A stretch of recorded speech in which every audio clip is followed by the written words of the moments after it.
Howdy my totally as always Tubular gamers. We're back with another video. Let's get to it. Oh, look at that.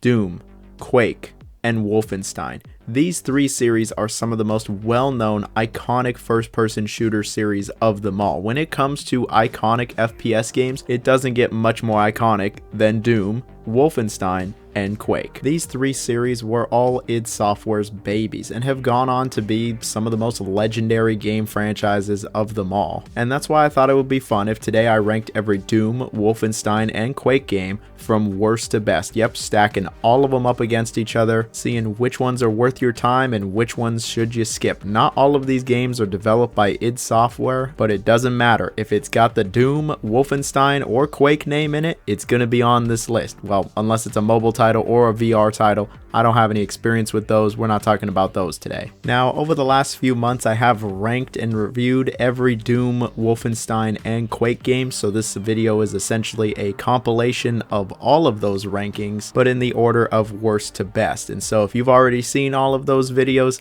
it's going to be pretty familiar territory here. But for everyone else, welcome. I'm Jonathan. We're going to be ranking a heck of a lot of games. Sit down, start going to bed, start the car up, get the Wendy's spicy nuggets, get the popcorn. We're going to be here for some time. I got a lot to say about a lot of these games, good and bad. I love first-person shooters more than just about any other genre at this point, so it was an absolute blast to talk about all of these games. But before we begin, let me know what your favorite Doom, Quake, or Wolfenstein game is, or what your list would look like. I genuinely would love to know. And so I already know what's probably on your mind. You're wondering, what is the worst of these three series? What's at the absolute bottom of the barrel? Let's find out. Well, here we have Quake Champions, which is sadly the latest game in the Quake franchise. And I believe that it is not only the worst game in the Quake series, but one of the weakest games developed by id Software in general. And it's a shame because this game had so much promise. I mean, it was a modern Quake game. It was a brand new AAA arena shooter. There hasn't been a lot of multiplayer arena shooters over the last, I don't know, decade, which makes it all the sadder that this game is practically dead. While yes, there is technically a very, and I mean very small dedicated fan base, for the most part this game is well past the life support stages. Finding a match in this game is exceedingly rare. Maybe I've just been searching at the wrong times or on the wrong game modes, but I've almost never found a match. And if you find people, it is the sweatiest of the sweat. And that really sucks because this is a multiplayer focused game. There's no single player here. Sure, you can practice with the bots, but there's really nothing here. Quake 3 has much more of a single player than Quake Champions. Quake 3 also wasn't infested with microtransactions, battle pass nonsense, and hero shooter aspects. Yeah, there's a reason Quake Champions didn't catch on. A majority of people just didn't really like it, and I don't care much for it either. It just feels like the game doesn't really know what exactly it wants to be. On one hand, it actually is very similar to Quake 3 Arena. It's all about fast, precise movement, aiming your shots, and knowing these maps and game modes like the back of your hand. And the skill ceiling is crazy high, but then on the other hand, they have a bunch of strange additions, loadouts, hero abilities, heroes in general. Like, this seems to go against what Quake is all about. It feels out of place. It felt out of place when the game released into early access, and it feels out of place even nowadays. I remember seeing this and just going, why is that in a Quake game? I feel like it doesn't do a very good job catering to the hardcore arena shooter audience, but it also doesn't do a good job catering to the more casual FPS audience either. It just kind of falls into this awkward middle ground where really nobody is satisfied. The game had a number of other issues outside of an identity crisis, though. People didn't really care for some of these maps, the selection was less than desirable, there's no modding tools, and then all of the free-to-play crap getting thrown in. Yeah, it just left a bad taste in my mouth, and here we are a few years later from Quake Champions 1.0 release,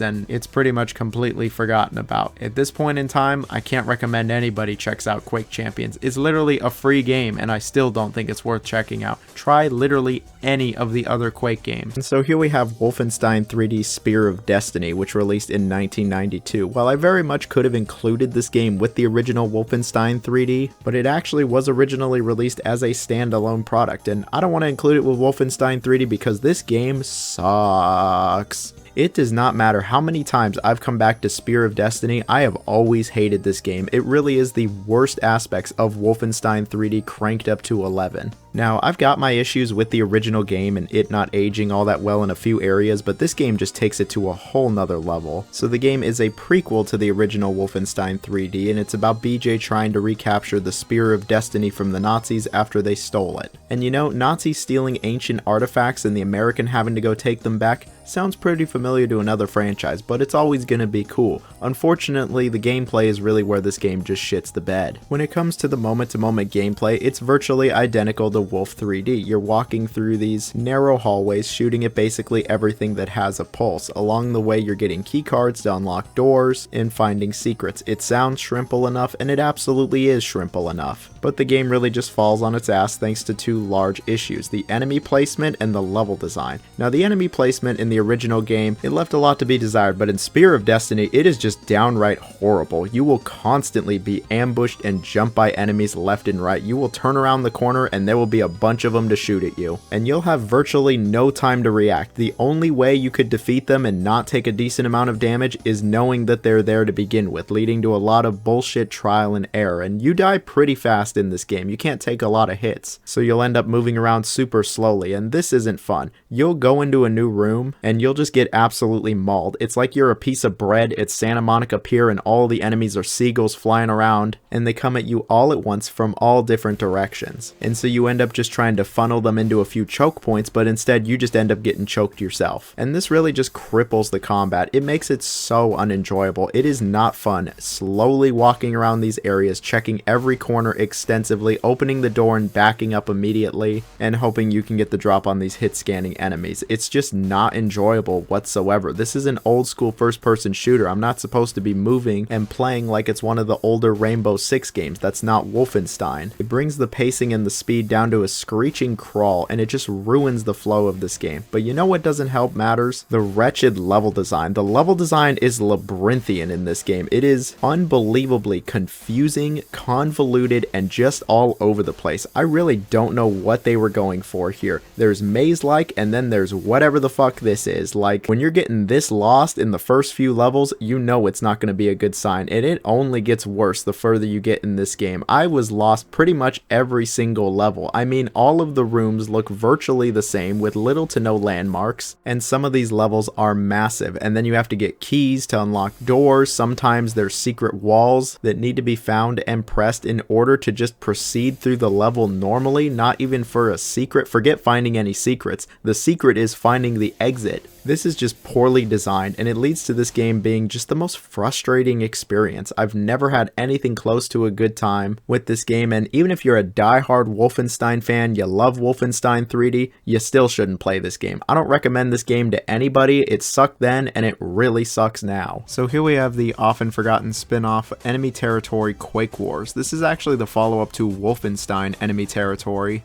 and neither of these games were actually developed by id Software, but rather Splash Damage. When it comes to Quake Wars, this is a very different experience from any other Quake game. And coming back to this one in the modern day, yeah, it's a bit tricky. It's tricky because this was a multiplayer focused title and it came out in 2007, so yeah, it's not exactly popping off these days. Then again, I don't think this game was popping off even 15 years ago, but thanks to a dedicated community, yes, you can technically still play this game online, but I can't imagine you'll find very many people. The game's not even available on Steam. You'll need an actual disc or disc image if you wanted to play this. But it was also released on PS3 and 360, but without the multiplayer, what we have here is a pretty bare bones experience. You can do single player bot matches. There's not really a campaign here, and there's not really a story either. It takes place before Quake 2 and it sees the humans going up against the Strogg, and yeah, it's as shrimple as that. Now when it comes to the actual gameplay of Quake Wars, it plays much more like a Battlefield game, complete with team-based objectives, classes, vehicles, and even an XP system. Now, while I've had fun with some of the older Battlefield titles before they were shut down, I wasn't really having a ton of fun with Quake Wars. I just didn't find this one particularly engaging. The gunplay is fine, the vehicles are cool, the game looks decent enough, and the AI is acceptable, but it all came off feeling just a little generic. This game doesn't really feel all that much like a Quake game, even with the Strogg and some of the weapons. And to be perfectly honest, I just didn't spend a lot of time with this game. I just really wasn't digging it. I can see the potential though. I think if the game was re-released on Steam with modern servers, there would actually be a decent number of people playing this, because a lot of people do crave crave that older Battlefield experience. And funny enough, the original enemy territory, the Wolfenstein one, actually did get re-released on Steam with modern servers, and there are still people playing it to this day, so clearly there's still an audience for it. But as of this moment, yeah, I can't exactly recommend Quake Wars. You'd have to go pretty out of your way to even play this one, and unfortunately in its current state, it's not exactly the bee's knees. Okay, before I sound any more like a boomer, we're just going to move on. And here we have Wolfenstein Young Blood releasing in 2019. Outside of the VR title, this is actually the latest Wolfenstein title, and it actually wasn't just primarily developed by Machine Games like the other modern Wolfenstein titles. It was also co-developed by Arcane Leon. And if that name sounds familiar, it should. They made Dishonored. So this game takes a very different approach from all of the other Wolfenstein games in several different areas. For starters, you don't actually play as BJ in this game. I believe this is like the only Wolfenstein game where you don't play as BJ. No, you actually play as his two daughters. See, the game takes place nearly 20 years after Wolfenstein 2, where the Nazis have been pushed back considerably, but Europe is still under Nazi control. It's in the 80s now, and BJ's two daughters are not only fully grown, but they very much know how to defend themselves. Well, one day BJ just disappears for some reason, and after some investigating, the girls find out that he's actually gone to Paris to go help out the French resistance, but he hasn't gotten back to them in a while. They get worried, so they're going after their daddy. Now, when it comes to the story of this game, I've always been a bit mixed on it. Like, I don't hate it. I think it's got plenty of good ideas. I think it's really interesting, and I quite like the idea of William's daughters growing up, kicking ass, and killing Nazis while he gets old and retires. But this game, there's just something about the tone, the attitude, and the writing that doesn't do it for me. I just don't love the daughters. I don't find them to be all that engaging, likable, and oftentimes I just kind of find them more annoying than anything else. Like, yeah, they are still teenagers and they're all amped up that they're finally killing Nazis and stuff, but this more lighthearted, dare I say, Marvel movie-esque approach really doesn't fit Wolfenstein, and I just don't really think it fits this game either. I had a pretty hard time getting invested in the story outside of the very end, and it certainly has its moments and there was a lot of potential, but I think it's all unrealized for the most part. At best, the story is middling, and at worst, it's just annoying, and I feel rather indifferent to the whole thing. Either way, it was a bit of a disappointment. When it comes to the gameplay, it is an extension on Wolfenstein 2's gameplay, where it's a bit of a mix between an old and new school first-person shooter. And when it comes to the guns, the gunplay, and weapons in general, I think they feel great. They're all hefty, they're all nice to use, they've got some great sounds behind them, and it feels like they've actually got some real weight to them. However, that's really the nicest thing I can say about the combat in this game. See, this game is very different from all the other Wolfenstein games in that it adds some light RPG elements to the overall gameplay. Think Borderlands, but not even as involved as that. The game feels like it wants to be a looter shooter, but it doesn't fully commit to the idea, and so enemies are rocking health bars now, and they actually have levels as well. As you defeat enemies and complete missions, you will gain experience, you'll level up, there's even skill points here, which was kinda in prior modern Wolfenstein games, but not like this. But what I'm trying to say is, if you're not near the enemy's level, they just end up being a total bullet sponge and you'll pump them full of way too much lead before you're able to kill them. Some enemies just have way too much health in this game in general. You'll unload so much ammo on them before you're finally able to take them out, and it actually starts to feel pretty grindy. There was always tough enemies in the modern Wolf games. There was always enemies that would take a bit of abuse, but not like this. Some enemies just take way too much, and I think it really affects the overall pacing of the combat and just makes it less enjoyable than most Wolfenstein games. Sure, there's a decent amount of weapons, you have the power suits, and stealth even returns here, but I just didn't find it as much fun as I did in the previous ones, thanks to these shoehorned mechanics. But unfortunately, it goes deeper than that. It also affects the structure and pacing of this entire game. So in the other modern Wolf games, they were very linear shooters. You went from point A to B and you'd never go back to that area again, shrimple as that. Here though, you're dropped into this like pseudo open world, like open area, and you take on missions in it. And unfortunately, these missions and the level design in general is just nowhere near as tightly crafted as the other games. Rather than constructing linear levels with exciting set pieces, you're forced into these more boring open areas that you have to go back and forth between numerous numerous times, and there are legit some areas to this game that you'll go through like 4 or 5 times, and it does start to get old. I also think the level design just isn't that strong. It feels like it wants to be Dishonored, but it's more like Dishonored Light, where it doesn't fully commit to being an immersive sim. Instead, it's just kind of open and feels underdeveloped, and like there's not enough to do in these open areas either. Like, yeah, you can be stealthy and the stealth is fine in this game, but it all just feels like a step back from the prior games. There are times where the gameplay absolutely shines through, where you can have a good time with it and even a bit of fun, but these moments are fleeting, and when they show up, it just kind of reminds you of how much better the other Wolfenstein games are. I don't think Wolfenstein needs these RPG elements. I think they actually detract more than they add, and it just feels like the game wasn't ready to commit to being an RPG or a looter shooter or a live service or even a regular first-person shooter, and so what we have here is just kind of a mess. It all just feels kind of thrown together, and then you can play through the entire game in co-op, and co-op in this game, it's fine. There's some cool elements there, but if you don't have somebody to play with you, you're stuck with the AI, and it's unfortunately not very good. The game's around the same length as the other newer Wolfenstein games, but it sure does feel a lot longer. Thanks to all of the recycling and just how grindy it gets towards the end of the game, the pacing just isn't strong with this one. While the presentation might be nice, and there are some bright spots to this one, I just can't really recommend it. Unless you're a die-hard Wolfenstein fan, you're better off just skipping this one. There's much better entries in the franchise, and while I can appreciate that they tried to do something a little different with this one, it just didn't really pan out. It's not awful, but I don't think it's worth your time. Now, while I don't think there is a bad Doom game, I think the weakest of the Doom franchise is Final Doom, which initially came out in '96. And yeah, nowadays Final Doom is paired with Doom 1 and 2, but it was initially a standalone release, and when I bought it on Steam like 15 years ago, it was a standalone game. So yeah, it's getting its own entry, and again, I don't think this is a bad game, but there's a pretty noticeable gap in quality between Doom 1 and 2 and Final Doom. This game was not made by id Software, and was essentially a level pack created by fans, but then id Software stepped in at the last minute and said, hey, we'll actually buy this from you and publish it, and yeah, here we are with Final Doom.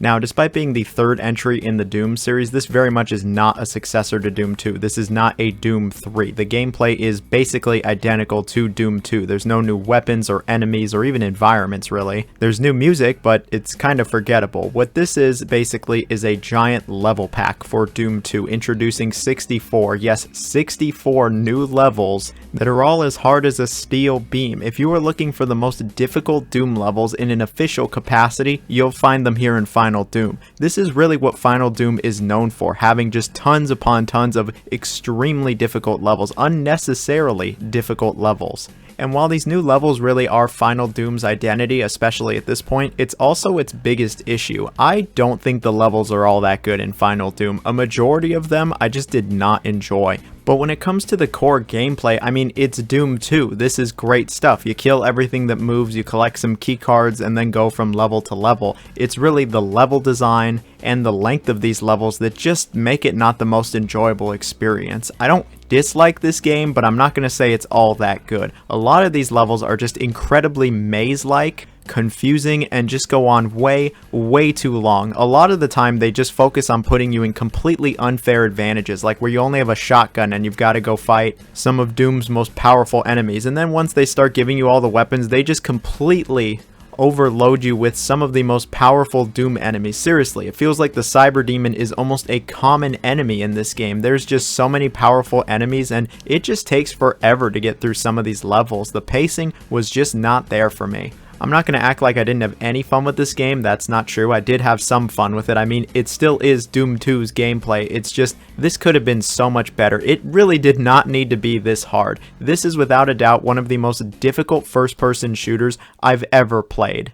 I've played a lot of classic shooters, and I really think Final Doom is more difficult than like all of them. It's just relentless, especially the Platonia set of levels. Like, these are just ridiculous. They have the most annoying enemies in the worst placements. Those chain gunners are all over the place, and it's just more annoying than anything else. I feel like my playstyle drastically changed, where I'm peeking around every corner, going super slow, trying not to get hit, because you'll just get annihilated by them, and it's like, that's not how you're supposed to be playing Doom. On top of this, it feels like some of the levels can just take an eternity. I'm like, these are overly complex, and it feels like it's just taking forever. I just want to get to the next level. Another 5 chain gunners showed up. Yeah, call it a skill issue, but I didn't think a lot of these levels were all that enjoyable. I kinda get it, back when this came out there was a lot of hardcore Doom fans that wanted something super difficult, but I don't know if this was the answer. Coming back to this in current year, I think it's the least enjoyable of the Doom games, and I think the only people that should try it are like the hardcore Doom fans. It seems like it was only made for the hardcore Doom fans, and even then, I don't know if you're gonna enjoy the game all that much. If you're looking for like the most difficult first-person shooter of them all, go ahead and try Final Doom. I didn't say most enjoyable though. And that's why I think it's the weakest of the Doom games. And so here we have Wolfenstein Enemy Territory, developed by Splash Damage and released for the PC in 2003. This is a different type of Wolfenstein experience. It is strictly a multiplayer experience. And a decent little one at that. So the first thing you're probably wondering about this game is, it's over 20 years old. Does it even go online anymore? And if it does, is there anybody playing it? Well, the answer is yes. The game was re-released for free on Steam, and there's actually people still playing it to this day. It's had a small but mighty little community, and you can still find games for it, and there's some fun to be had here. It mostly utilizes gameplay mechanics and assets from Return to Castle Wolfenstein, but what you have here is a decent little shooter. I'd say the most comparable is Battlefield, or even Day of Defeat, where if you're on the offense, you usually have to complete some rather basic objectives, and if you're on the defense, well, you're just trying to stop them. While there wasn't a ton of official maps released for this game, there are hundreds, if not dozens, of community maps, and what's really cool is some game modes actually carry over to another map. Yeah, the match continues in this campaign style mode that would eventually become really popular in like the Red Orchestra Rising Storm series, but yeah, it's here, and I think all of these game modes are cool. I think the weapons feel nice, and it still is very playable nowadays. I don't have a ton of time in this, and maybe one day I can put some more time into it. Either way, I'm just glad to see that it's not totally dead, and you can actually still have, you know, a good time with this one. You get experience points, there are some unlockables, and it's genuinely all completely free. I had more fun with this one than Spear of Destiny, Youngblood, Quake Champions. Shoot, I even think this game's kind of better than Enemy Territory Quake Wars. Either way, you got a fun little multiplayer game here. Nothing that'll blow you away, but maybe a few hours of enjoyment. And so here we have the FPS to kick off all FPS games, Wolfenstein 3D, releasing originally in 1992. Now, Wolfenstein 3D really was a game changer. FPS games would never be the same again. Now, obviously, Doom would really push things forward, but Wolf 3D cannot be forgotten about. And so you might be wondering, if it's such an important, influential title, why is it so low on the list? Despite being a legendary landmark game, coming back to it in the modern day, you can see how much it's aged, how much technology and gaming in general has moved forward. It's just dated in so many aspects that it makes the game less enjoyable. And really, it's through no fault of the game. They didn't have a blueprint when they were making this. They had made Catacomb 3D and Hover Tank, but that was it. They were pretty much going in blind here. And for that, I think they did a great job. But if you come back to this game in the current year, yeah, you might be struggling with it a little bit, especially if you didn't play it back in the day. But anyway, when it comes to the story, it's nice and simple. It sees you playing as this man known as BJ, and it's up to him to stop the Nazis. And yeah, that's all there is to it. When it comes to the gameplay, it's pretty basic. You move in first person, forward, backwards, to the left, to the right, and you're just kind of moving forward, going through doors and gunning Nazis down. If it can move, you're going to be shooting at it. Along the way, you're going to have to pick up these keys that can open locked doors in order to progress, and of course more Nazis will show up to try to gun you down. When it comes to the enemy roster, it is and I mean very basic. There's dogs, there's Nazis, and yeah, that's pretty much it. And when it comes to what weapons you get in this game, it's pretty iconic. You have a knife, a pistol, a submachine gun, and then a chain gun. All of which, outside of the knife, do a great job at gunning down Nazis. They even have a nice little kill animation and throw out some iconic lines. When it comes to how Wolfenstein 3D looks, obviously it looks very rudimentary nowadays, but when this came out, it was considered to be kind of mind-blowing. I mean, it's in 3D, wow!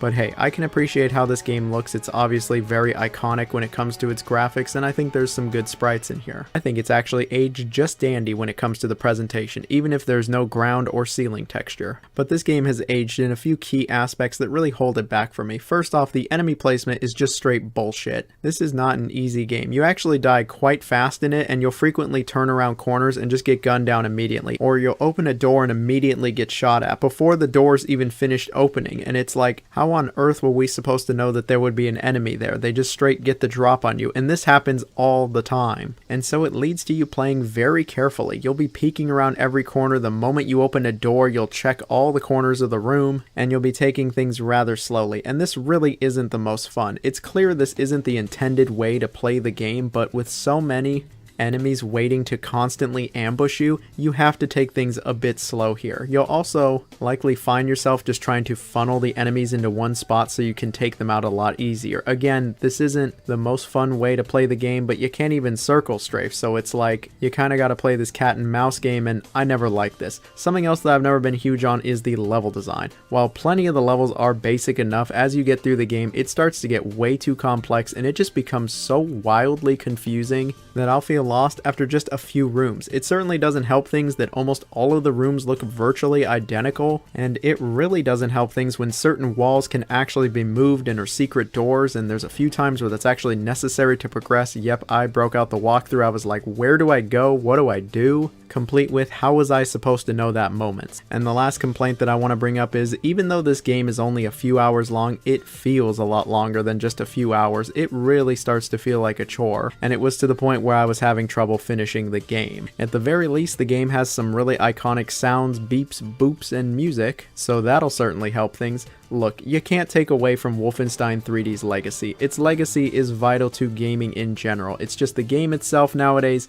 Yeah, I got some issues with it. Yeah, these are more retrospective issues, but we also live in 2025, so I'm going to look at it in 2025 as well. If that bothers some people, well, I'm sorry, but this is also just my opinion, and I'm always going to share how I'm feeling about the game. Despite all this, I still think it's worth checking the game out at some point. I mean, it was important to gaming for a reason. I'm not saying you gotta play all the way through it, but just giving it a shot and seeing how far we've come is something that I can recommend. And so here we have Doom 64, which originally released for the Nintendo 64 back in '97, but eventually it was re-released on all modern platforms in 2020. And I'm really glad that it got re-released. I feel like this game was that forgotten Doom game like nobody ever talked about. I mean, it was only on the Nintendo 64 when Doom was always, you know, a PC first series, and it wasn't even developed by id Software. It was developed by Midway. Yes, the same Midway that made like Hydro Thunder. Hydro Thunder! But you know what? It's actually pretty good. When it comes to this game's story, it really is the same as the previous few Doom games. All of the older games have a pretty similar story. I probably should have mentioned that for Final Doom, that there is a little bit of story, but at the end of the day, it's just about the Doom guy, the Doom Marine, the Doom Slayer, whatever he wants to identify as, exterminating all of the demons. Just single-handedly wiping them all out. I know in the re-release there are a few new levels and some new story beats that actually do connect it to the older and newer Doom games, which is pretty cool, but I mean, it's just about the Doom guy killing everything. And that's basically the story for Final Doom as well. When it comes to the gameplay of Doom 64, it is very similar to Doom 2. It runs on the Doom engine, but unlike Final Doom, there's actually some new stuff here. First off, the game has completely original assets, so all of the weapons, enemies, and environments do look different from the other older Doom games, and this game does take a very different approach with its art style and aesthetic that really actually gives it its own unique identity and appearance. Like, this game very much can stand apart from the older Doom games. You can tell it's a Doom 64. I like how it looked. And it's also a lot darker, kind of giving off horror vibes, but when it comes to the moment-to-moment gameplay, yeah, it's an old-school Doom game. Despite having different assets, the weapons behave mostly the same. Like, there's some minor differences here and there, but if you've played any old school Doom game, you're going to know exactly how this game plays and feels, and it's a good time. You get to just wipe everything out, find some key cards, move from level to level, occasionally find some secrets, and sometimes get your head smashed in, because Doom 64, it's actually decently challenging. Nowhere near as hard as Final Doom, but it's got moments where it can get pretty tough. Something unique to Doom 64 is it actually does have its own exclusive weapon known as the Unmaker, which actually is just a hit scanning weapon, and it uses the same ammunition as the plasma gun and the BFG. I'd rather use the plasma gun or the BFG, but it's cool that this game actually does have its own unique weapon.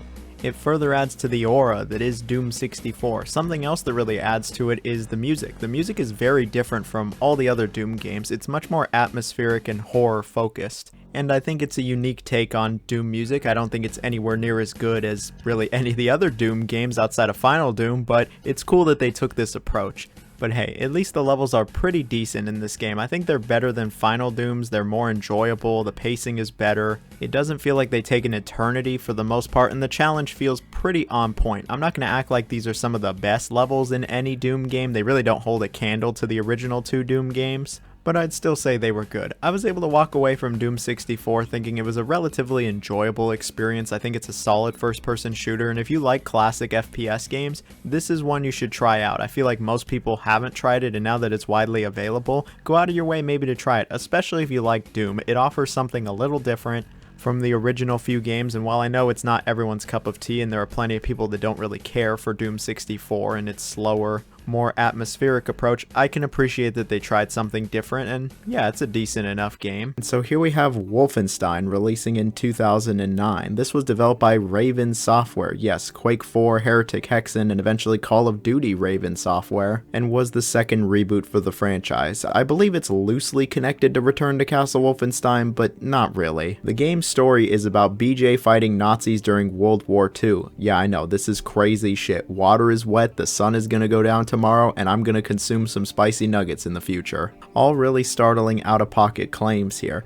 but the Nazis this time around have a lot of supernatural shit. They lean more into the supernatural stuff in this Wolfenstein game than maybe any other game in the entire franchise. They go all out with this shit, and you know what? I actually think the story and setting is pretty cool in this game. It also just has a really unique atmosphere to it that none of the other Wolf games have. It has that grimy late 2000s vibe to it that isn't really seen much these days. You know what I'm talking about if you played an FPS in the late 2000s. This game has that aesthetic and it meshes well with Wolfenstein, even if at times it does come off a little generic. I think the story setting, all that, is fine enough. When it comes to the core gameplay, it actually plays most like a shooter from the late 2000s. And what do I mean by that? I mean that it plays quite similarly to COD in many aspects. The feel, the shooting, the regenerating health, and the movement all feels reminiscent of late 2000s Call of Duty. But there are still a few elements of it being an old school shooter. For instance, you can still carry all of your weapons all at once. Thank goodness, I don't want to just carry 2 at a time. And that's because a lot of the weapons actually feel pretty nice in this game. You don't have like this massive arsenal, but all of the weapons feel different, and I'd say the combat is pretty decent in this game. Hell, the enemy AI isn't even all that bad here either. Sometimes they'll flank you and do maneuvers you'd never expect. Other times though, they are dumb as rocks. What I'm trying to say here is that the shooting in the first-person shooter is well done, so that's a good thing. We've at least got a W there. Now, what's probably the biggest gimmick for Wolfenstein 2009 is the Veil. At any point, you can switch between the normal world and this supernatural world where all of your senses are heightened, and it will tell you where all of the enemies are. It'll even tell you where all of the secrets are. It's essentially Arkham Vision from the Batman Arkham games. There's no good reason why you wouldn't want to be in this mode at all times other than the game looking kind of ugly when you're in the other world. You can't infinitely be in the Veil, but it's so easy to recharge it that you end up spending a lot of time in it. You also get a bunch of powers like this little shield or the ability to stop time, and eventually you'll just be wrecking Nazis left and right. Not only do you get a bunch of OP-ass weapons, but you're just annihilating them with all of these superpowers, and it can actually get pretty fun. This is really when the game is at its highest point. This game's structure and pacing is pretty interesting. It's different from most Wolfenstein games. It actually has a hub area that you get to explore in between missions, and this is not some tiny little area either. It's actually decently big, and there's even some collectibles and side objectives in here, but honestly, I just didn't really care for this hub world. I just kind of wanted to go from mission to mission. I didn't have a lot of fun exploring around it or getting through it. I would have rather they got rid of the hub world and added another level or two. Maybe that's a hot take, but I just didn't really enjoy this all that much, and it really does affect the pacing. I didn't want to keep coming back to this open area. I just wanted to go to the next mission. I think Wolfenstein is at its best when it's just linear mission after linear mission, big bombastic set piece to the next. But this isn't a deal breaker, and I'm sure there are plenty of people that do like the open area in this game. I'm just good off it. Now, I think Wolf 2009 plays pretty well. It looks decent enough even if it does very much look like a 2000s game, and it does have some nice elements to it, but unfortunately, I always find this game to be just a bit forgettable and generic. It's just a very by-the-numbers first-person shooter from the late 2000s that happens to have the Wolfenstein brand all over it. Like, yeah, there's a bit of a supernatural twist, and there's a few things here and there that you wouldn't find in every shooter from the late 2000s, but it just kind of blends in with them all small and it has a hard time standing out, especially if you're comparing it to all of the other Wolfenstein games. It just didn't really leave that much of an impact, and unfortunately it's just kind of been forgotten at this point. It did have multiplayer, but by the time I got around to this game, there was nobody playing it. Unfortunately, there's no modern way to play the game either. It is not available on Steam, and it's never been re-released, so you're either going to have to get a disc, dust off one of the old consoles, or go sail the high seas to play this one. And while I can give it a thumbs up and recommend it, it's not the strongest recommendation. There's plenty of other Wolfenstein games I would recommend over this one, but if you've tried them all and you're looking for something different, or you're looking for a solid shooter from the late 2000s, go ahead, check this one out. But you could do a bit better. And so here we have Wolfenstein 2: The New Colossus, developed by Machine Games and released in 2017. I remember eagerly awaiting this one. I actually played it at E3 that year, and remember being even more excited for the game by the time I was done with the demo. But here we are all these years later, and while I think Wolfenstein 2 is a good game, I feel like it does fall short in a few areas. I also know that this game has gotten to become pretty divisive amongst the Wolfenstein community, and I can understand why. See, when it comes to the story, it takes place after the New Order, and it's all about BJ and his crew trying to take America back from the Nazis.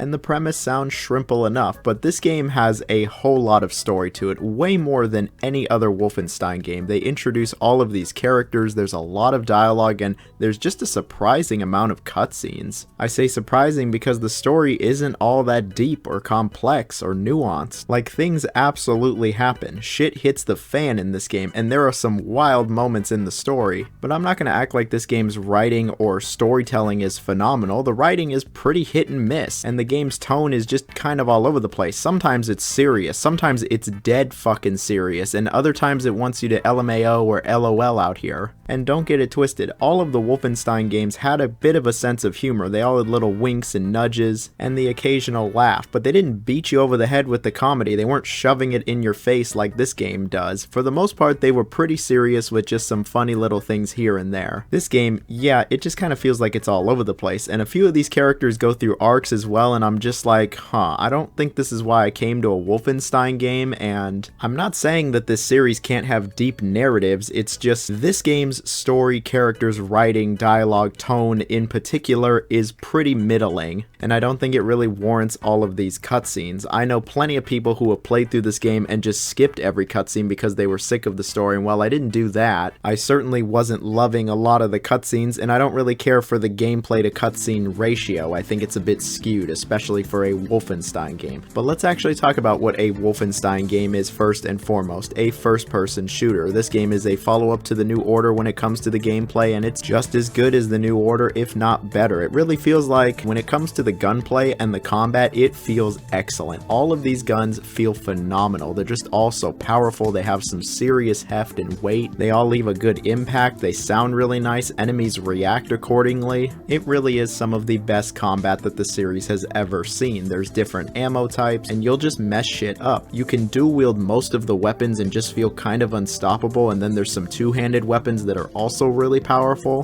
The game has a good roster of weapons, and you can carry all of them at once, so you're basically just this small army destroying everything in sight. However, if that is not your preferred playstyle, you still can play through the game stealthily. You very much can take a stealth approach in Wolfenstein 2, and it's just as fine as it was in the previous game. I'm not going to act like the stealth is amazing in this game, it's rather basic, but it very much is functional. It also does make some encounters much easier. However, in my opinion, it really is a lot more fun to just run in and start shooting at everything. Maybe I'm just a simple-minded creature or a Neanderthal who needs his Wendy's spicy nuggets, but I just love running in and blasting everything, especially when the combat is this good. And then depending on your playstyle, you'll get perks, making you even better at killing, and this isn't given to you in some RPG leveling up fashion either. It's more like complete these basic challenges and you're just going to be better, straight up. And that's totally fine with me. I don't need it to be all that complex here. When it comes to this game's missions, a majority of them are actually pretty good. There's some really memorable set pieces in here, there's some really fun levels, and there's plenty of levels that I've come back to just to shoot more Nazis in the face. There are a few I'm not huge on, like when you're in the wheelchair or when things slow down, but for the most part, I think the levels are actually pretty good here. There is a hub area you go to in between missions, cutscenes. And I've already shared my distaste for a hub area in Wolfenstein games. Thankfully, if you don't really want to be here, you don't. You really, for the most part, can just go mission to mission, but it's there if you want to explore and interact with the characters and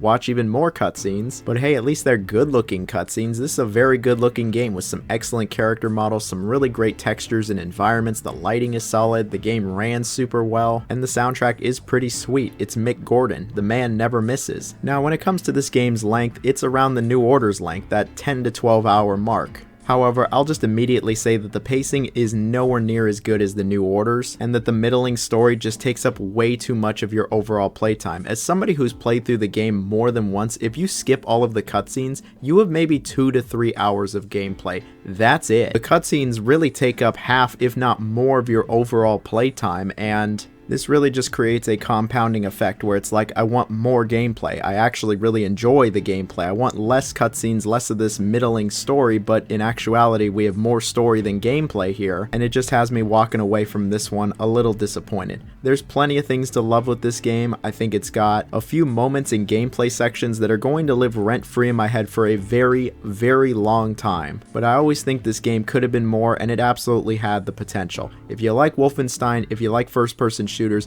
I still very much recommend it, but I'll just say that it's not my favorite of the modern era. And here we have Doom 3, which originally released in 2004, and I'm throwing in the expansion Resurrection of Evil. Now, Doom 3 is pretty different from all of the other Doom games, and over the years I feel like it's gotten a bit of a bad rap, which is a real shame because despite it being pretty different from the other Doom games, I think it's actually still an incredibly enjoyable experience. I played it way back, like almost 15 years ago, and I thought it was incredibly enjoyable. I also got the shit scared out of me by this game, and I've since gone back and played through it a few more times and the expansion, and yeah, I think it's pretty good still. When it comes to this game's story, it's actually a reboot for Doom. It ignores the older games, and now it ignores the newer games. It really is just its own little timeline. But I mean, at the end of the day, it really doesn't mean all that much. The story is still relatively basic, taking place on Mars. You still play as the Doom Marine, and you kill lots and lots of demons. There are some more characters, there's actually a decent amount of world building and plenty of logs you can read to just flesh everything out, but I'm not going to act like it's amazing stuff here. It's just kind of there. If you want to read it, if you want to learn about the world and the characters and what's going on here, you can, but I feel like most people are just kind of going to ignore it and go and kill some demons. So speaking of killing demons, when it comes to Doom 3's gameplay, it's quite different from any other Doom game. The first thing you'll notice, it's a lot slower and the enemy count is a lot lower. Rather than zipping around these levels like a bat out of hell, you actually move quite a bit slower here. I'd say you move at a normal pace for a first-person shooter. It's just for Doom, yeah, that is pretty slow. You also don't get absolutely swarmed by enemies like you would in other Doom games. Sometimes a good amount of enemies show up, but it's never like a dozen at once. The game is a lot more closed off and corridor focused. The game's actually quite a bit claustrophobic. That really plays into what Doom 3 was going for. Everything I just mentioned plays into what Doom 3 is. It's not just a first-person shooter, it's a horror first-person shooter. That's why it's got a slower speed, that's why it feels so claustrophobic, that's why it's so damn dark, and it's why you don't get just ass blasted by enemies. They really build up every enemy showing up. They take up most of the corridors, and it feels like the encounters are a lot more planned out and methodical. I thought this game was scary as hell the first time I played it. It was so dark, I've got the little flashlight, and all of a sudden some demons show up. Yeah, it scared me. Nowadays, it doesn't really scare me, especially since I've played through this game so many times, but I can still appreciate that it is such a different approach for Doom, but it kind of works actually. I feel like there actually is a certain level of tension and atmosphere that the game is able to achieve, especially if you're playing a version where you can't hold a gun and a flashlight at the same time. I always thought this was a bit stupid, and it never really made all that much sense, but I feel like it genuinely does add to the game. When you're walking around with just this little dingy flashlight and all of a sudden a demon jumps out of the darkness and you gotta quickly switch to your gun and try to kill it, yeah, it's tense. And I feel like it was those moments where I was the most scared. I know subsequent re-releases added the duct tape mod where it's just attached to your character and you can hold a gun and use the flashlight at the same time. And while this is more practical and makes more sense in the context, I feel like when you play through the game this way, some of the tension really is lost, and the game's not as scary as it is when you're just holding that dumbass flashlight out. But hey, you know what they say, different strokes for different folks. When it comes to the gunplay of Doom 3, I actually think it is pretty solid. A lot of the classic Doom weapons return, and they're just as great as ever, like the shotgun. The shotgun absolutely fucks in Doom 3, but there are a few new weapons here. I think the guns feel nice, it's satisfying, and when you put some of these fuckers down, oh yeah, it feels good, especially after they just scared the crap out of you. I'm not going to act like it's anywhere near as satisfying as plenty of the other Doom games on this list, but I think it's still pretty good, even nowadays. And I think the moment-to-moment gameplay actually holds up incredibly well. Something that I don't think holds up incredibly well is the pacing and the level design. I remember Doom 3 was a bit slower, not just when it comes to the gameplay, but the pacing, and coming back to this game, yeah, I forgot that it's a bit sluggish. A lot of the game is spent in this giant Mars base, and it feels like you're here for quite a while. I mean, you're here a majority of the game, and it's fine at first, but it starts to feel a bit samey and even a little repetitive by the end of it. And the level design really doesn't help things out. It's just straight corridors for the most part. I feel like there isn't enough unique areas or set pieces to keep things interesting or all that engaging. And you can only be scared by the demons in the dark so many times. But eventually you do leave the base and it continues to pick up, the pacing gets better, and you kill a lot more demons in the last half. And I'm not saying that the level design or the pacing is necessarily bad, it's just it could have been a little better. There's also the expansion Doom 3 Resurrection of Evil, which was not developed by id Software, but I'm just throwing it in here, and I actually quite like Doom 3 Resurrection of Evil. I even like it a bit more than base Doom 3. It's not as scary as Doom 3. They throw a lot more enemies at you. You're in a lot more open environments, and the pacing is just a lot better. It's like half the length of Doom 3. But you kill just as many, if not more, demons. It feels much more in line with the other Doom games. It still is slower, and it still is a bit more atmospheric. And it still has a few scares, but I just found the gameplay to be more enjoyable. You also get the super shotgun, and yeah, this thing absolutely destroys. Now, something that was really hyped up for Doom 3 and Resurrection of Evil was its presentation. Yeah, the game might be dark as shit, but when you actually get to see it, it is a very good looking game, especially for 2004. Like this, along with Far Cry and Half-Life 2, were some of the best looking games ever for the time, and even nowadays, it's still a good looking game. Sure, the human characters look a bit uncanny and blocky, and the demons can look a little funny, but the environments and the lighting is still very well done. The lighting in particular, that's some good stuff. When it comes to the sound design, it's also pretty good. The music is not like the other Doom games where it's all heavy metal or rock or going crazy. It is, again, more atmospheric to fit the horror tone, or there's just no music at all. But at least the main theme is a banger. The demons make some pretty terrifying noises, and that contributed to me getting the crap scared out of me. The guns, though, oh, they all sound real good. There's a nice amount of kick to them, especially the shotguns. Overall, Doom 3 is clearly not everybody's cup of tea when it comes to Doom. I know plenty of people don't like the more horror focus, they don't like that it's slower or the corridors, and they just wish it was like the other Dooms. Well, it's not like the other Dooms. Let's focus on what we have instead of what we don't have. And what we have here is a pretty good first-person shooter. I've enjoyed it for many years now, and I'll continue to enjoy it. I think there are other Dooms that are better, but that doesn't discount that I still think this is a pretty good game, and I really got no problem recommending it, especially if you like shooters or horror games. And so here we have Quake 3 Arena, originally releasing in '99. Now, Quake 3 Arena is considered one of the greatest multiplayer arena shooters of all time, and here we are over 25 years later, which sounds crazy to say out loud, and the game still slaps. There's really never been an arena shooter to hit quite like how Quake 3 did, and the game is still immensely fun nowadays. And what's even crazier is that there are still people playing Quake 3 to this day, whether it's the original game or Quake Live. Quake 3 still has a small but mighty player base because the game really is just that fun. So Quake 3's direction was a pretty drastic departure from Quake 1 and 2. Instead of focusing on a tight single player with some multiplayer thrown in there, they actually solely focus on the multiplayer experience. It's really why you play this game. However, there is actually a single player campaign. Yeah, it is just a bunch of bot matches in a row, but there's actually a little bit of a story here. It's about all these champions coming together to fight each other. Yeah, that's pretty much it. They even try to simulate boss fights where it's just a one-on-one. But you know what? They tried, and there's actually something to play through here, unlike Quake Champions. But it doesn't really matter if you're playing single player or multiplayer. This is a really fast-paced FPS that is going to demand perfection. While you can do decent enough just playing casually, Quake 3 is a pretty hardcore experience. Movement is everything. You move so fast in this game, you're jumping around like crazy. And where you're positioned is incredibly important. Something else that's obviously very important is the weapons. How are you going to kill each other if you don't have any weapons? Since this is an old school arena shooter, you do have to find the weapons on the map, you gotta know where all of the weapons are, and all of the weapons behave incredibly differently. While some are a little better than others, for the most part I think Quake 3 actually has pretty balanced weapons.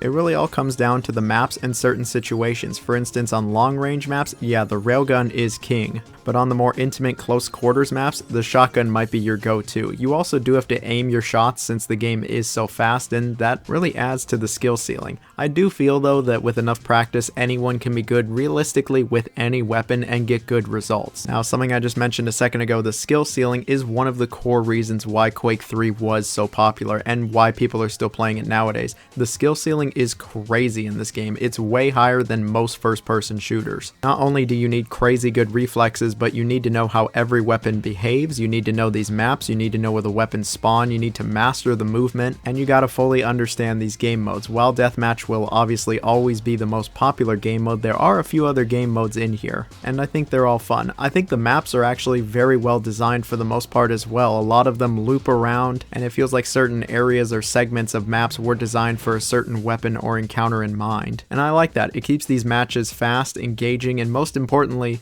a good time. Even though the skill ceiling is really high in this game, you can still hop in with absolutely no experience and have a great time. Yeah, if you're playing online, you're probably going to get your ass whooped, so practice with the bots a little bit, and then you'll be right as rain. At the very least, you'll get to mess around with the weapons, which, by the way, feel great. One of the reasons I love Quake 3 is I just love the feel of these weapons. Not only do they all have a great kick to them, but it's just immensely satisfying when you hit other players. That noise, meaning you actually hit them, oh, I really just can't get enough of it, and all of the weapons are just so different from each other and really promote different play styles. The shooting in Quake 3 is nothing short of excellent. Something else that I really like about Quake 3 is the visuals. Sure, it wasn't exactly a looker for 99, Unreal Tournament does look better, but I've always really appreciated the simplicity and clarity of the game as a whole. You're moving super fast through these maps, you're not going to have much time to react, and I think the game does a great job of making everything as clear as possible. For instance, the ammo pickups, they're all color coded, and even though I'm kind of colorblind, I still am able to distinguish enough between them where I'm like, okay, yep, that's a rocket pickup,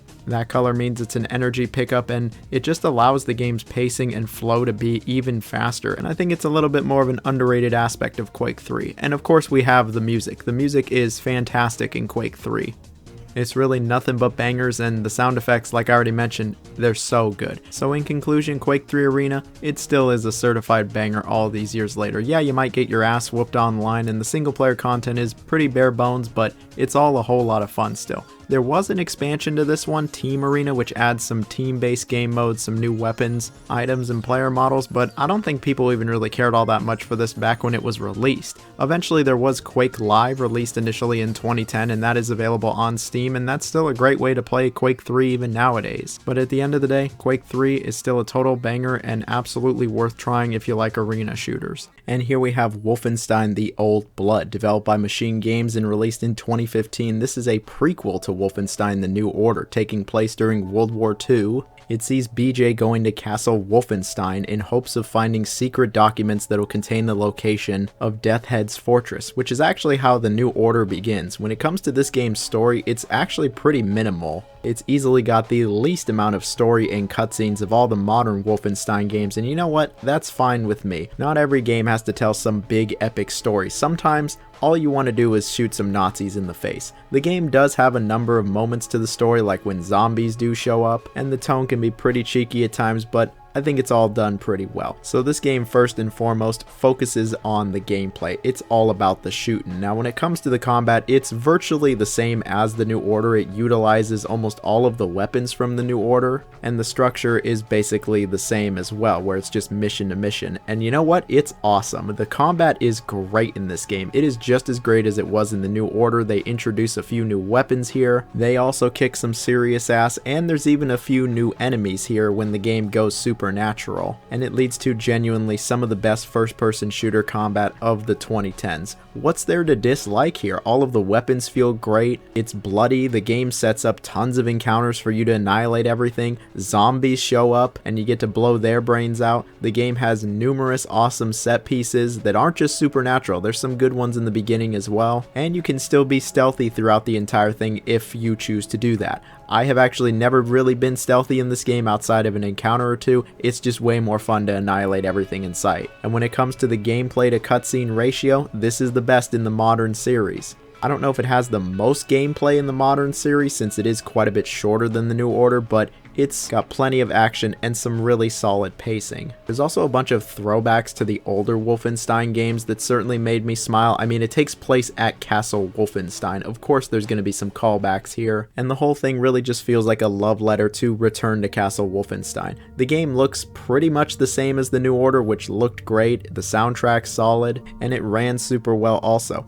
I don't have a ton to say about the Old Blood because it really is just more of the New Order, and that's not a bad thing whatsoever. If you like first-person shooters and you haven't tried this one, I implore you to go try it. You are not going to be disappointed with this one, especially if you like any of the other Wolfenstein games. So here we have Quake 4, which initially released in 2005. I know some people are going to disagree with how high I have this game up on the list. I know this game has plenty of haters, but I'm going to be 100 with you all. I actually quite enjoy Quake 4. This game was actually not developed by id Software, but rather Raven Software, and it's actually a sequel to Quake 2, taking place in the same world and still seeing the humans going up against the Strogg. There is a little bit more of a focus on the story when compared to prior Quake games, but I wouldn't say that it ever got in the way, and it's not really much more than just flavor text with a few characters here and there, and one of them actually is kind of funny. But you know what's not funny and still lives kind of rent-free in my head is that really gruesome first-person cutscene where the Strogg essentially performs surgery on your main character in real time. Like, this is one of the most gruesome things you will find in any video game. Despite the game being 20 years old, it's still pretty hard to watch, and it certainly was memorable. But I think the story, it was just kind of whatever, it's fine, it doesn't get in the way of the gameplay. When it comes to the gameplay, it's a mix of like Doom 3 and Quake 2. It runs on Doom 3's engine, so at times, yes, it does look a bit like Doom 3, but it's got a much higher enemy count than Doom 3 ever did, and the game is just a lot faster than Doom 3. I will say visually, the game actually still looks quite good even nowadays, and it's nowhere near as dark as Doom 3, so you actually get to, you know, see these graphics, which is nice, and I really dig this game's aesthetic. Something about that mid-2000s look that just really vibes with me.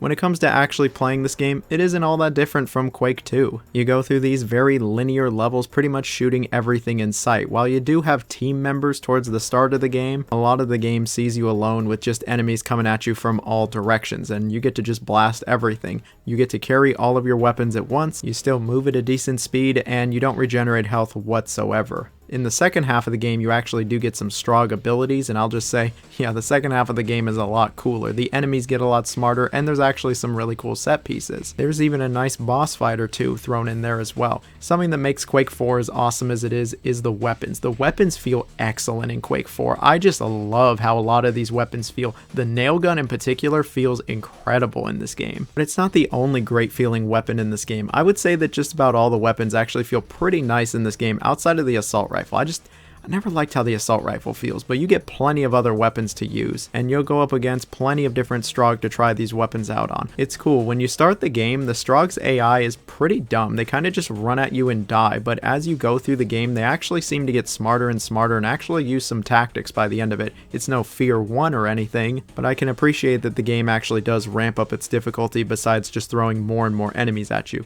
which it does do several times, especially in some of the vehicle levels where you're just blowing everything up. But you know, these are actually pretty fun also. Something else that I really like about Quake 4 is the game's pacing and progression. It keeps things moving at a pretty brisk pace. To make another Doom 3 comparison, Doom 3 is rather slow when it comes to its pacing, and some areas feel like they can take just a little too long. You won't feel that with Quake 4. They're moving you to different areas, they're giving you new weapons, they're having you fight new enemies, they're keeping things interesting and engaging throughout the entire experience. It's not the longest campaign, but it sure was a fun time. And so with all this glazing, you might be wondering, why do so many people not like Quake 4? Well, I think there's a few reasons. Even though the game moves at a decent pace, it is nowhere near as fast as Quake 2 and 3, which moved at breakneck speeds, and I think a lot of people don't like the slower pace. I think a lot of people don't like the level design in general, which focuses a lot more on interior cramped corridors versus the wide open areas of Quake 1, 2, and 3. I will admit that the level design is nothing spectacular. At times it's actually rather uninspired, and it's probably one of my bigger issues with the game, but I totally think it gets the job done. And the other thing that people didn't really care for Quake 4 was the multiplayer. I've actually never played any multiplayer of Quake 4. I've never been able to find a match. Even when I searched like 10, 15 years ago when I first got the game, yeah, I couldn't find anything. But even with these issues, I still think Quake 4 is a pretty good time. I think the game is very entertaining, the weapons feel great, it's got memorable moments, and I think it's got a really nice pace throughout. Sure, it wasn't developed by id Software, but at the end of the day, like, as long as the game is good, that's really what matters. And I think Quake 4 is good. I absolutely recommend it to anybody that's played any of the prior Quake games, and if you like old school first person shooters,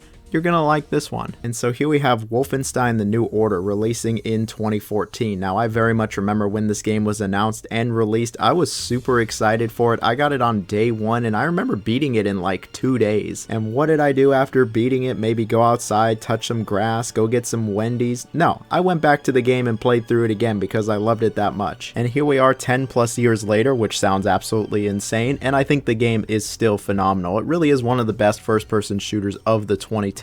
Now, when it comes to the story, setting, and world, it's actually fascinating stuff. So the game takes place towards the end of World War II, and the Allies are actually starting to lose. The Nazis have superior technology and are just kind of steamrolling them. BJ is sent into this fortress where all of the weapons are being made, and it's all being helmed by a man named Death's Head. And for the two people who aren't familiar, Death's Head is one of the main antagonists in the Wolfenstein series. Anyway, he fails to defeat him, and he's injured, and some shrapnel is lodged into his head, and he actually goes into a catatonic state. He's found and then admitted to a Polish psychiatric ward where he sits there for 12 years. And BJ, well, he's just kind of zoned out the whole time until some Nazis show up shutting down the ward, and BJ actually snaps out of the state, kills the Nazis, and realizes that it's 1960 now. But not only is it 1960, World War II is over, and it ended with the Nazis winning, and they actually take over the entire world. And BJ, not happy about this, does what he does best. Goes on a rampage, killing Nazis, starting a revolution, and going after Death's Head. I actually think the story to The New Order is fantastic. It is the best story that this series has ever told. I think the premise is, again, fascinating, it's intriguing, it's engaging, it's a great what-if scenario, and the way everything plays out is great. BJ is fucking awesome. He is a total badass in this game. You want to see him succeed. You want to see him kill the Nazis. He's incredibly likable, and the story isn't drawn out. There's not a bunch of melodrama. The tone is absolutely on point in this game, where it's a pretty freaking serious game, but it still has plenty of unhinged moments, and I genuinely really enjoy it. Is it award-winning stuff? No, it's a Wolfenstein game at the end of the day, but I think it's great. And Death's Shed is such a good villain. You just come to fucking hate this guy. You want his ass grinded down to dust, and you know what? That's a good villain right there. Now, when it comes to the moment-to-moment gameplay, they really changed things from Wolfenstein 2009. Rather than making a more modern, contemporary FPS game, they made something that was actually a lot more old school. You're not regenerating health for the most part. You still have armor pickups. You can carry all of your weapons at once, and the game really is all about making you feel just as powerful as possible, sending waves and waves of enemies at you, and you just get to annihilate all of them.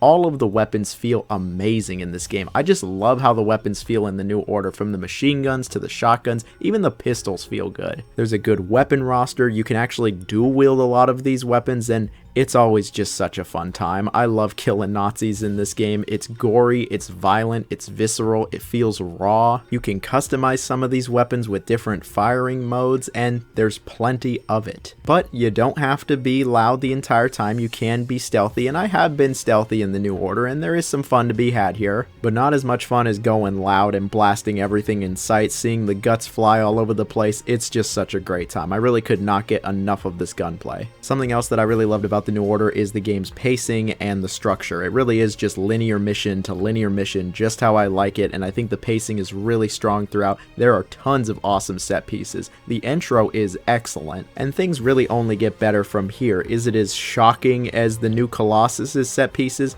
Maybe not, but overall, I think they're better. Something else that I think is way better is the gameplay to cutscene ratio. There's more gameplay than story and cutscene here, and that sounds good to me. The other thing is, I think the story and the cutscenes are actually pretty good here, better than Wolf 2, that's for sure. But before I get any granular, I'm just gonna say, I think the game is very good overall. It's fun, it's engaging, it's violent, it's got an intriguing story, it looks really nice, it actually looked really great for the time. The soundtrack is by Mick Gordon, and it makes you feel like a total badass. This game, along with Doom 2016, were really the games to bring back this idea that you can become an unstoppable force in a first-person shooter, bringing back the boomer shooter to the forefront.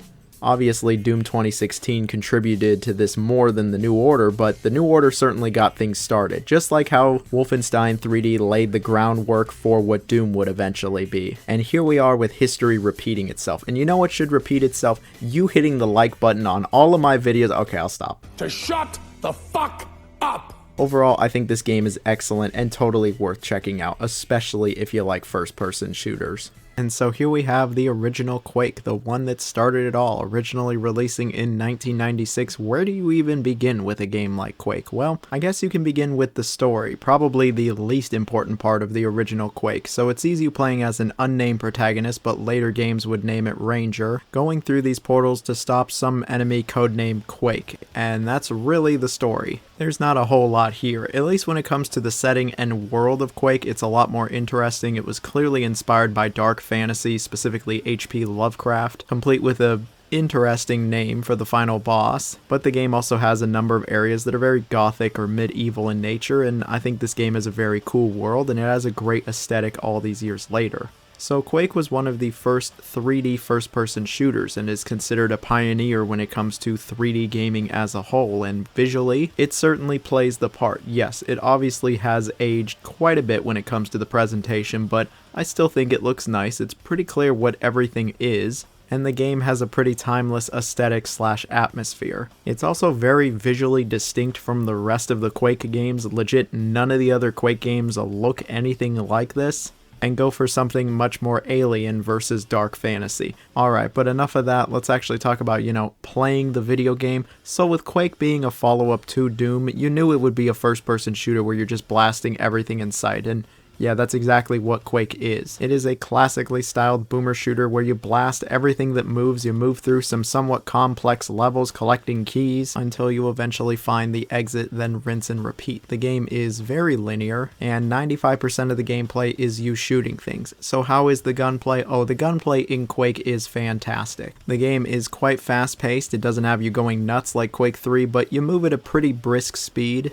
and you'll be zipping around these maps shooting at anything that even sneezes in your direction, and all of the weapons feel great. You start the game with a shotgun, which is way better than the shitty Doom pistol. But things really only get better from here. You get a double barrel shotgun, eventually you get the iconic nail gun, you get a super nail gun, you get a rocket and grenade launcher, and finally the Thunderbolt, this electricity spewing weapon that can just shred through enemies. And the enemies are no joke in this game. Some of them go down without a fight, but other ones can rip you a new one if you're not careful. Like you'd expect, you don't regenerate health or anything of the sort, you have to find it on the map, and the game can have plenty of tense moments. I think the combat is excellent in Quake. It's aged incredibly well. All of the weapons are very satisfying. They all got a great kick to them. The sound effects are just iconic, and enemies just really get blown into chunks here. It's quite entertaining. Something else that makes Quake as good as it is the level design. The level design is actually pretty good in this game, where it's not super linear, it's not just a bunch of hallways and corridors, but it's also not crazy complex and convoluted. It's a nice mix, where there's plenty of levels filled with corridors, but there's also plenty of levels with more open areas areas, and I rarely ever found myself getting lost in these levels. It's usually pretty clear where you're supposed to go next, but there can still be a little bit of exploration here. Like other shooters from the era, there are plenty of secrets to find here, and if you find them, you're usually rewarded with little goodies. Even the hardest difficulty of the game is actually a secret hidden away, but if you know, you know. Something else that makes the Quake experience as good as it is the music. The music is great in the original Quake. It's a bit more atmospheric and doesn't go wild like Sonic Mayhem, but I think it's really good stuff. And all of this combined really just makes you realize that the original Quake is just a timeless experience. The game is like 30 years old at this point, and it's still a whole lot of fun. It's clear that it doesn't really matter how old the game gets, it's always going to be fun. And there's always going to be people making mods for the original Quake as well. You can't talk about Quake without bringing up the modding scene. The modding scene is nothing short of remarkable. Whether it's single player or multiplayer mods, there's just so many for the original Quake. Team Fortress actually started out as a Quake mod, and this game's modding scene really is only rivaled by like the original Half-Life. It doesn't get much better than this. There was also the multiplayer, which was incredibly popular back in the day, to the point that they created an entire convention dedicated to it, QuakeCon, that is still going on even nowadays. And while I haven't messed around with the multiplayer of the original game all that much, I'm certain there's still people playing it. So needless to say, the original Quake really is just a legendary title. It's one of the best first-person shooters of all time, and it comes highly recommended, especially if you still haven't played it at this point. Nowadays, Quake 1 has been re-released several times over with all of its expansions. Originally, there was only 2 expansions to Quake 1. There was the Scourge of Armagon and the Dissolution of Eternity. And even though I played through both of these quite a while ago, I still very much enjoyed them. It really is just more of Quake, with both of these expansions adding over 30 new levels that are all actually pretty decent, tons of new enemies, some new bosses, some new weapons, some new ammo types. In the second expansion, you even get a grappling hook to help you move around some of these levels. I think these are actually worth playing as well, especially if you like the base game. Sure, they don't have the tight pacing of the original game, but they're fun also. However, in the last decade or so, there's actually been 2 brand new official expansions for the original game developed by Machine Games, Dimensions of the Past and Dimension of the Machine, and these, yeah, they're pretty fun too. And I wouldn't be surprised if at some point we end up getting another expansion to the original Quake, because the original game, it really just is that good. The full game and all of its expansions are widely available, and I totally think it's worth trying. It doesn't matter how old this game gets, it's always going to be a great, fun, entertaining time. And so here we have it, the Doom that started it all, the original, releasing back in 1993. While it was originally only on the PC, Doom is probably the most ported game ever. I really can't think of a game that is on more devices than Doom. People have put it on calculators, they even put it on the ordering screen at McDonald's. I think the only game that could rival it is like the original Sonic the Hedgehog. But anyway, the original Doom. What's there even left to say about it at this point? It was a landmark title for first-person shooters, and it doesn't matter if it's 1993, 2003, 2013, 2023, current year, it's still a fantastic first-person shooter that is still a ton of fun. It holds up in basically every aspect. When it comes to the presentation, sure, it looks dated, but it's still got an incredible charm to it. Seeing the Doom guy's face down there will never not get old. And this game is just filled to the brim with legendary sprites at this point, whether it's the Pinky or the Cyber Demon or even just the other normal enemies. Like, I love how this game looks. The aesthetic is just timeless at this point. And the gameplay is basically timeless, especially nowadays when there's so many boomer shooters. There's more boomer shooters releasing than AAA shooters, and so Doom just fits right in, where you're dropped into these sometimes decently sized levels and are told to just get to the end of the level. Along the way, there's going to be plenty of demons to try to stop you, and you'll even have to collect some key cards. You'll have to collect a key card to go unlock a door or a switch or an elevator, so then you can continue on in the level. And even for the time, this wasn't considered innovative. Wolfenstein 3D basically had the same thing, but Wolfenstein 3D was very flat. Doom actually had some verticality to it. Doom also wasn't maze-like with its levels. Sure, a few levels can get pretty complex, but nowhere near as complex or annoying or frustrating as Wolfenstein 3D. In fact, the levels are pretty good. You won't be too lost, and there's plenty of demons to shoot. And when it comes to the gunplay, sure, it might look relatively primitive nowadays, but it still is incredibly satisfying. The weapons are just beyond iconic, not only visually, but how they feel and the noises as well. I mean, the weapon roster low-key influenced the entire genre, where there's like some melee weapon. In this case, you have your fist and the chainsaw. There's a shitty pistol, a shotgun, a chain gun, a rocket launcher, the plasma rifle, and the BFG, the big fucking gun. Yeah, the weapon roster's just kind of goated, and all of the weapons are useful outside of the shitty pistol. But you get plenty of things to kill. There's a variety of enemies here, from the grunts to the demons to some of the stronger demons. But they all really have the same attack pattern. The moment they see you, they're either going to make a beeline for you or start attacking, or usually both. So you got to kill them before they kill you. But you do have to contend with a little bit more than just the demons. These environments are pretty hazardous as well. There's all these exploding barrels, and then there's a bunch of chemical waste all over the place that you're going to have to dodge. Mars is a pretty dangerous place. Oh yeah, this game takes place on Mars. There actually is a bit of plot to this game, but it's about as basic as you would expect. Despite the game being split up into episodes, they basically all have the same story. The Doom Marine is sent onto Mars to just annihilate all the demons. That's pretty much it. And I mean, it makes sense. At the time, games didn't have a ton of story, and this game doesn't either. This game does have a pretty kick-ass atmosphere though, that still totally holds up. And the music is just, I mean, the music is just as legendary as it gets. E1M1 is one of the most iconic tunes of any video game, but the whole soundtrack is legit very good. The original Doom in general is very good. I know, crazy thing to say in current year, but Doom still holds up. It's still a ton of fun. There's plenty of ways to play it nowadays, and it's one of those games I think everybody, truly everybody, should experience at some point. There's been a ton of additions to Doom as well, in the form of levels. Stuff like Sigil 1 and 2 were there. There's just endless, and I mean endless mods. There's multiplayer, there's co-op. Doom is eternal. There's just seemingly always going to be content and stuff being made for the original Doom. It's been 30 plus years and people are still making shit for Doom, and some of it's in an official capacity. It doesn't really matter how many times I've played through this game, I can still boot it up and have a great time with it. The first time I played it, oh, I was hooked and I beat the whole game in like 1 or 2 sittings.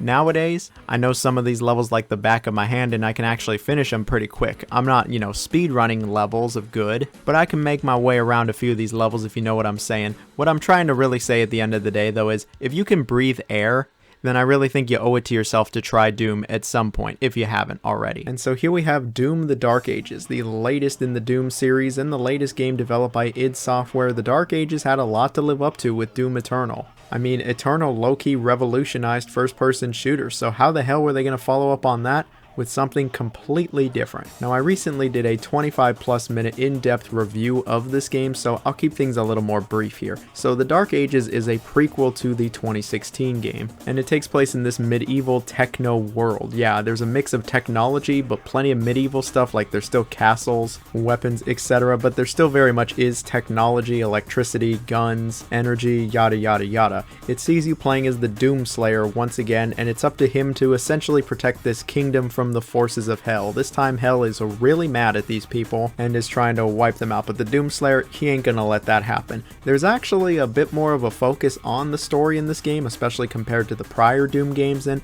I think it's decent enough. Look, it's not award-winning stuff and the writing isn't going to blow you away or anything, but I like the attempt. They actually flesh out this world quite a bit. They flesh out some of these characters and there are plenty of good moments. They even give the Slayer a little bit more depth, and you'll really be rooting for him by the end of it. The game generally keeps the same attitude from the 2 prior games in the Doom Slayer. Yeah, total chat out here. I like the story and the setting. When it comes to the gameplay, it's a bit different from 2016 and Eternal.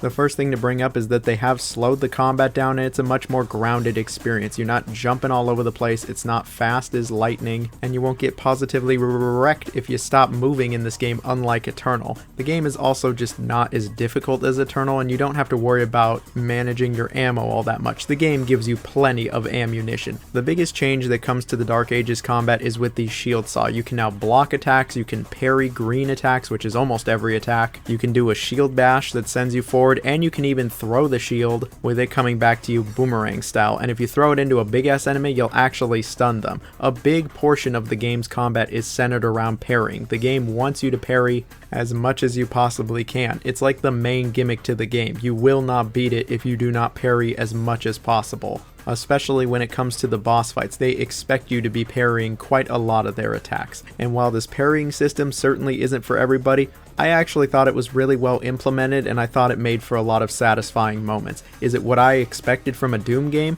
Not really, but I think the way that they implemented it actually made it really fun and satisfying. Like, the whole game slows down when you parry something, and it leads to some really cool moments. I also love throwing the shield saw, especially when it slices enemies in half. Like, that will always be really cool. The other weapons you get are pretty fun to use as well. The shotgun really packs a punch. There's this stake launcher known as the Impaler. You get a plasma launcher, eventually a double plasma launcher. You get this skull crusher, which is a brand new weapon, and this thing's fun as hell to use, where yeah, it crushes skulls down and shoots all the bits and pieces. You get a rocket launcher, and then you also get this ball and chain weapon that's strong as fuck. Additionally, melee attacks are different from prior games. There's no glory kills here whatsoever, and you actually have to get ammo for your melee attacks, but they're strong as hell, and it feels nice to just absolutely pummel these enemies. The combat in general feels incredibly satisfying. It is outstanding. It's fast, violent, responsive, gory, and most importantly, it's fun. These weapons feel incredible to use, and you'll feel like a total badass as you destroy everything, and thanks to the game's slightly slower speed,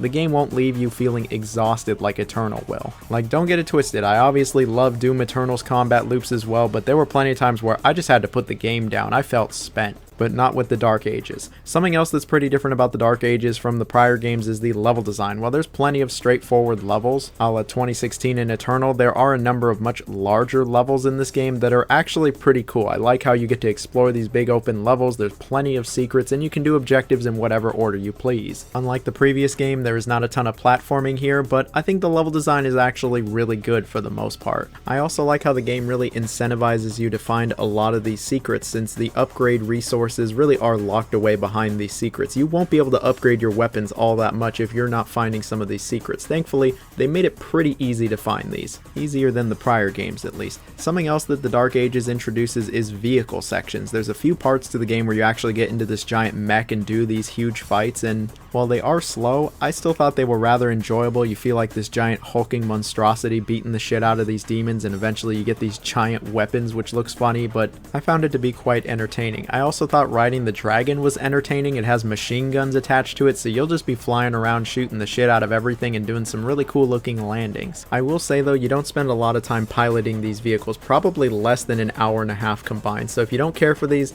well, there's not a lot of it. A majority of the game is combat, and I think the combat is excellent. I think the game looks phenomenal as well. It seems to be really well optimized. It just ran buttery smooth, and I don't really got a bad thing to say about the presentation. The sound effects were incredible, the guns sound great, and the music, while it's not Doom Eternal good, I think it's decent enough. Look, Eternal soundtrack was just kinda peak. I don't know if we can ever get back to that point, especially without Mick Gordon. Overall, the Dark Ages, it's a really great time. It's fun as hell, and it actually provides something very different from Eternal. I know a lot of people aren't going to care for the speed, the combat flow, the parrying, the shield, the list goes on and on. All I can say is, if you've enjoyed any prior Doom game, I think you should check this one out. Despite its changes, I still found it to be really enjoyable and entertaining. I got no problem giving it my highest recommendation. And then here we have Return to Castle Wolfenstein, developed by Grey Matter Studios and initially released in 2001. I believe this to be the best of the entire Wolfenstein series. I'm sure there are plenty of people that are going to disagree with me, but this game's always been my number one when it comes to the Wolf series. It just feels like they nailed everything, and this game really is from a bygone era at this point. So the game was a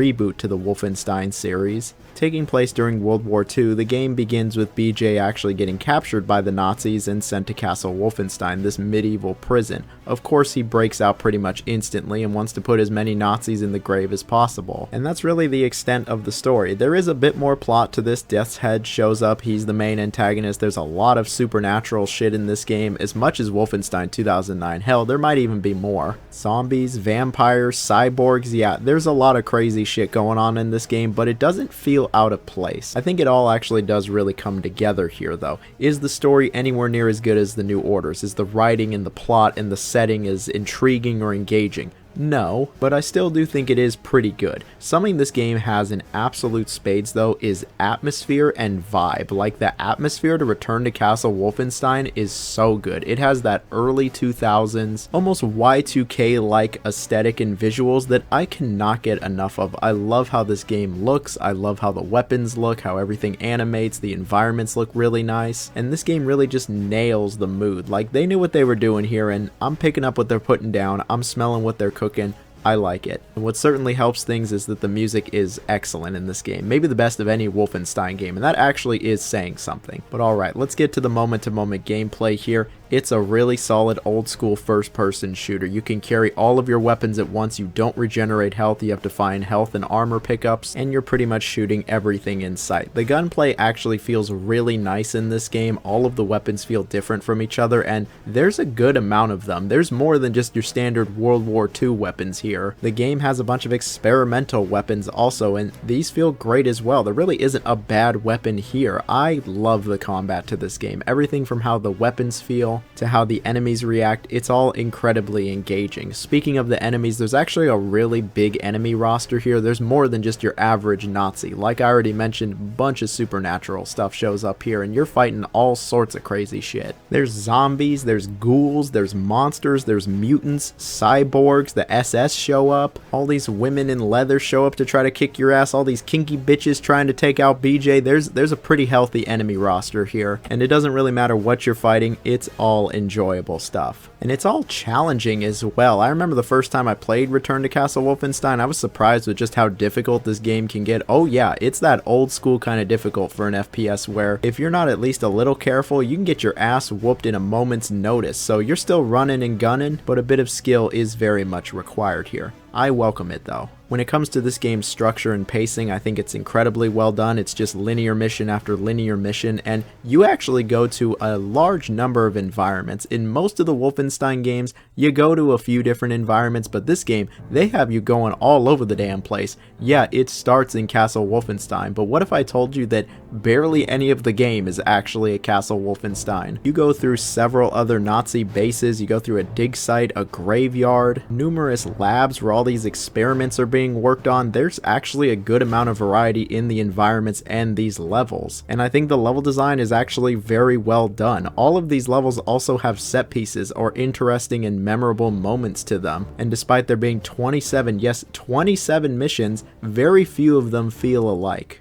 And like the OG, there's a bunch of secrets and treasure to be found in these levels as well if you go off and explore. And I think all of this really just comes together to create the best Wolfenstein experience of them all. But, like big, round, juicy, fat butt, this game is not perfect. I would be remiss if I didn't bring up some of its shortcomings. I will be the first to admit that the stealth just kind of sucks in this game. There's a few missions towards the beginning of the game in particular where you actually have to be stealthy, and the best way to be stealthy is running up behind someone and stabbing them with the knife, and I've never really liked this very much. It's just incredibly finicky, and the stealth in general is just full of trial and error. But I'm not going to act like this takes up a lot of the game. It really doesn't.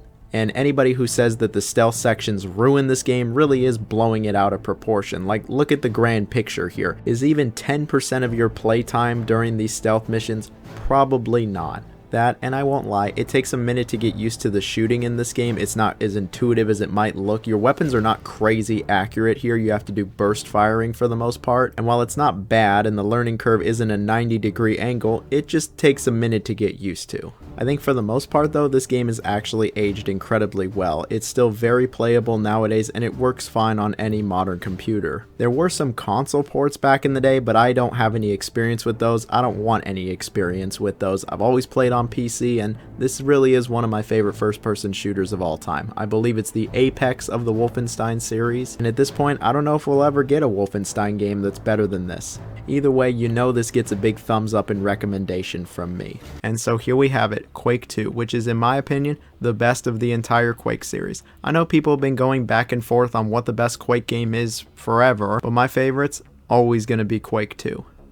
Developed by id Software and released initially in 1997, Quake 2 is actually rather different from the first Quake. It has nothing to do with it in terms of story, setting, world, etc. It actually takes place on this alien planet known as Strogos, and it sees humanity going into war with this alien race known as the Strog. And of course they rely on a lone soldier, i.e. you, to take out this entire alien race, and that's exactly what you're going to do. Not only does the game visually look very different from the original Quake, but it goes for a completely different atmosphere, vibe, and tone. And while I actually kind of prefer the original Quake's atmosphere to Quake 2's, I still think this is pretty cool. And so you might be going, okay, why do you think Quake 2's better than Quake 1 then? the gameplay. The gameplay of this game absolutely rules. It is still a fast-paced, classically styled boomer shooter where you just blast everything in sight. If it moves at all, you need to destroy or kill it. Sometimes both, and sometimes not in that order. The gunplay is excellent in Quake 2. It's even better than the originals. All of the weapons just feel remarkable in this game. Like, they all have such a nice kick to them. They all have a real sense of weight and impact, and they're incredibly satisfying to use. Blowing enemies into chunks in the original game was fun, but doing it in the second game, oh, it just feels great. You just really get to blow off some steam here as you just annihilate some of these enemies, especially with the double barrel shotgun. Like, the double barrel shotgun feels real good in Quake 2. All of the weapons, though, are great, and they all have their own strengths and weaknesses, and the environments really do take advantage of these. The level design is actually very different from the original Quake. The OG game was linear and level based. None of the levels connected to each other, and it was all about going from point A to B. Quake 2 is a little different. All of the levels are actually connected. Most of the game is interconnected. There's even a central hub that really ties everything together. Your objectives are also different. In the original game, it really was just find the exit. Here, you actually do get objectives. Sure, they're all incredibly basic, like flipping a switch or getting to a certain area, but it's not as linear and straightforward as the original game, and I actually quite like the level design. I like the open nature to it, and I like how it all connects together. I especially like it when you find little shortcuts and you really get to just see how connected the world truly is. It's the same kind of feeling you get in Dark Souls, only on a much smaller level because the level design isn't that grand. And yes, I just compared Quake to Dark Souls. It was inevitable. You knew it was going to happen. What I'm trying to say is I actually think the level design is quite good and enjoyable to go through. Yes, at times it's pretty easy to get lost in some of these levels, especially if you're not sure where something is, or if you take a substantial break from the game, then you might feel a little lost. But I think the game does overall a pretty good job at funneling you through these levels, and it's always at least somewhat clear where you're supposed to go next. Just look for where the enemies are. Usually that's a good indicator. But like the first game, if you explore around enough, you'll find secrets. There are plenty of secrets in Quake 2, and you're usually rewarded with goodies or power-ups. There's actually a number of new power-ups to this game. The original game had some power-ups, but Quake 2 has got a number of power-ups, and almost all of these are pretty useful. And you might need some of these. While the game doesn't get as challenging as the original Quake, it still has plenty of challenging moments, and the enemies can absolutely rip you a new one, especially if they catch you off guard. I'm not going to say that their AI is particularly great, but usually they show up in numbers. And a neat little touch is that enemies do actually demonstrate visible wounds after you injure them, which is a good attention to detail. Speaking of, the game looks quite a bit better than Quake 1. It is crazy that it came out only a year later. Like, this is a good looking game, at least for 1997. Another area where Quake 2 absolutely kills it is the soundtrack. I love Quake 2's soundtrack. It is so good. I have been listening to this soundtrack for over a decade. It's one of the best soundtracks of any first-person shooter. It's just goated. I really got nothing else to say about it. And everything I've spoken about thus far is just for the single player. Like all the other Quake games, there's a multiplayer aspect to this game as well. While I haven't played a ton of it, it's still cool that the game goes online and that there still is a dedicated community to Quake 2. Then of course there's all the many mods and community content that really extend this game's life out, but we'd be here all day if we started looking at those. Originally there was 2 mission packs also released for Quake 2, that is the Reckoning and Ground Zero. Both of these are good. I wouldn't say either of them are like incredible must-play FPS games like the base game, but they're both still pretty fun. I remember getting rather lost in the Ground Zero expansion, though the level design gets a little too open and a bit confusing. Still, if you like Quake 2, you're going to enjoy these expansions. And then in 2023, there was actually a new expansion released for Quake 2, Call of the Machine, and this is great. This was a whole lot of fun. Quake 2 in general is just a whole lot of fun. It's an engaging, challenging, exciting FPS that absolutely holds up. The combat alone just kind of carries this game. The railgun, the double barrel, shit, the BFG, it all feels so good. And like Quake 1, this game has been re-released numerous times. There was obviously the infamous Nintendo 64 version, but we live in an era where you can play Quake 2 on any modern console or your PC and it's going to run and play great. There's all these expansions. Quake 64 and its expansions are thrown in as a bonus. There's Quake 2 RTX, which looks great. The lighting goes crazy in that. Quake 2 is legitimately better than it's ever been, and if you're somebody that is even remotely interested in first-person shooters, I I recommend you check it out. It's a must-play title, and it's one of the reasons why Quake is such a legendary series. Obviously, no Quake game left the same impact as the original, but out of all the Quake titles, my favorite really is Quake 2. I think it's just a great time. And so here we have Doom, the 2016 game specifically. Now, I was very, very excited for this game. First new Doom game in over a decade, and it looked to be nothing like Doom 3. It looked like it was the older Doom games, but in the modern era, and that's absolutely what it was. They really took the old Doom games and brought it to the modern day. This game really was the start of the boomer shooter era for first-person shooters. Like, when it comes to FPS games, there was a clear pre- and post-Doom 2016 in terms of the games that got released. And it's all due to just how good this game was. It really feels just like the older Doom games, but also modern in all the right ways. It feels more like an old-school Doom game than even Doom Eternal does. And I remember when this game came out, I played it non-stop. I beat it in like 2 days. I loved it. And then I went back and played through the whole thing again. Like, it was just that good. And all these years later, it is still so good. This game is just a ton of fun. When it comes to the premise or setup for this game, it really isn't all that different from the older Doom. You play as the Doom Slayer, who awakens from a deep sleep and is tasked with just killing all of the demons on Mars, I guess. There is a bit more to the story. There's actually some characters and a good amount of world building. But the general gist is kill all the demons, ignore Samuel Hayden, fuck around and find out. There's actually quite a bit of lore to this game if you really want to delve deep into it, and I think that's pretty cool that if you are interested in the backstory and the characters in World of Doom, they absolutely have stuff for you, but I think most people probably just ignored it and said, I want to kill all the demons. And when it comes to the gameplay, it is top tier here. It is so good.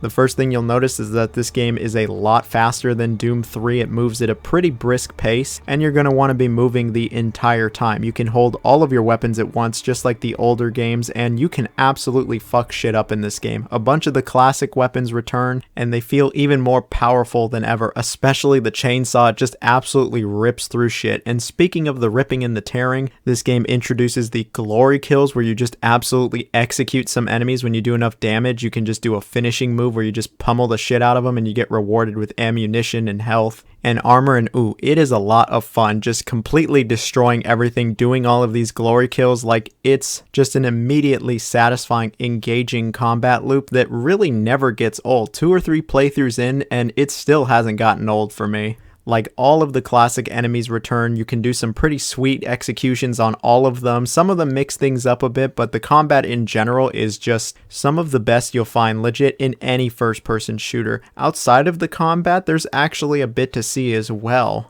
While it is quite linear, some of these areas are actually very open. There's a lot to see and explore. There's tons, and I mean tons of Easter eggs in here, referencing older Doom games, Commander Keen, Skyrim, Fallout, a bunch of other Bethesda stuff. Finding these Easter eggs are great, and the secrets usually reward you as well. There's actually some platforming here.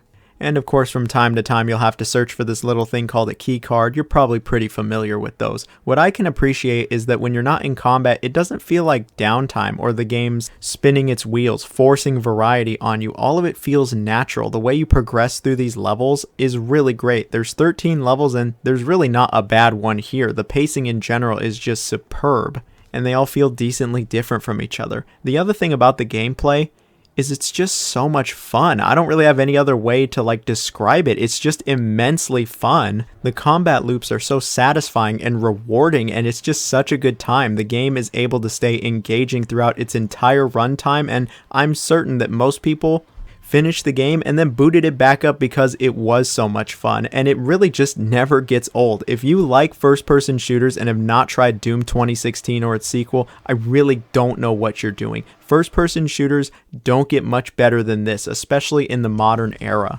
And one reason it's so good is the presentation. The presentation, especially for 2016, was absolutely fantastic. This game looks great. It runs at a very smooth 60 frames per second. The environments look solid. The lighting's great. And then it's so gory. This is a violent, gory, brutal game that makes you feel like an absolute badass. In most games, you fight a boss that can just absolutely kick the shit out of you. In Doom 2016, you are the boss. You're the one kicking the shit out of the demons, and it makes you feel like the coolest dude on earth. Actually, it would be the coolest dude on Mars. You're not on Earth. It was a fucking figure of speech, okay? What I'm trying to say is there's not that many games that make you feel like this much of a badass, and that's thanks to the gore, the presentation, and the sound. The sound is so good. The ripping and the tearing, oh, it sounds so good. The weapons sound ultra powerful, and the music is really great stuff here. One of the most badass and unironically epic soundtracks to any video game. It's really great stuff. If you couldn't tell, I love Doom 2016. I think this is a phenomenal game that really should be tried by everybody. Like, if you've ever had even a mild interest in shooters, try Doom 2016. It's not as fast and crazy as Eternal, and it can feel even a little slow at times if you're coming back to it from Eternal, but I still think it's an excellent game that is totally worth your time. And I know there are a lot of people that actually prefer Doom 2016 to Eternal and some other Doom games, and while I personally don't think it's the very best of the Doom series, I can totally understand why. This game, outside of the shitty multiplayer, is just stellar.